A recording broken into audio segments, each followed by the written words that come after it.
Malkajgiri parliament BJP అభ్యర్థి ఈటెల రాజేందర్ కుకట్పల్లి కోర్టులోని అడ్వకేట్లను కలిసి parliament ఎన్నికల్లో బీజేపీకి ఓటు వేయాలని కోరారు. బార్ కౌన్సిల్ సభ్యులను న్యాయవాదులను కలిసి నరేంద్ర మోదీ నాయకత్వంలో దేశం సాధించిన పురోగతులను తెలిపారు.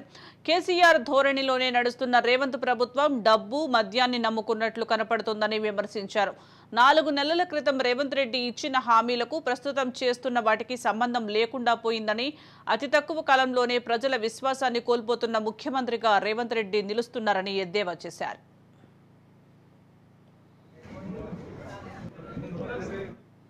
అప్పీల్ చేయడం రావడం జరిగింది. నేను రంగారెడ్డి జిల్లా కోర్టుకు పోయినా, ఇవాళ మల్కాజ్గిరి కోర్టుకు పోయినా, ఇక్కడికి వచ్చినాం. అడ్వకేట్లందరూ కూడా యునానిమస్గా ఈ దఫా భారతదేశాన్ని పాలించేటువంటి సత్తా మోడీ గారికి ఉన్నట్టుగా ప్రూవ్ అయింది. కాబట్టి మరొకసారి మోడీ గారే ఈ దేశానికి ప్రధానమంత్రి కావాలి.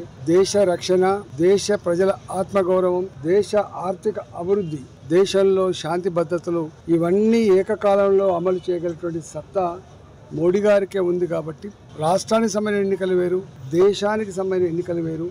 ఈ దఫా భారతమాత ముద్దుబిడ్డగా, భారతమాత పుత్రుడిగా మేమందరం కూడా భారతీయ జనతా పార్టీకి, అదేవిధంగా మోడీ గారికి, ఈ మల్కాజ్గిరిలో గత 22-23 ఏళ్ళుగా నేను ఇక్కడ సుపరిచితుడు. కాబట్టి తెలంగాణ ఉద్యమంలో కావచ్చు, మొట్టమొదటి ఆర్థిక మంత్రిగా కావచ్చు, కరోనా కష్టకాలంలో ఆరోగ్య శాఖ మంత్రి కావచ్చు, అదంతా చరిత్ర అంతా కళ్ళ ముందుంది. కాబట్టి ఇవాళ వాళ్ళే వాలంటరీగా మీరు తిరగాల్సి అక్కర్లేదు, టెన్షన్ పడాల్సి అక్కర్లేదు.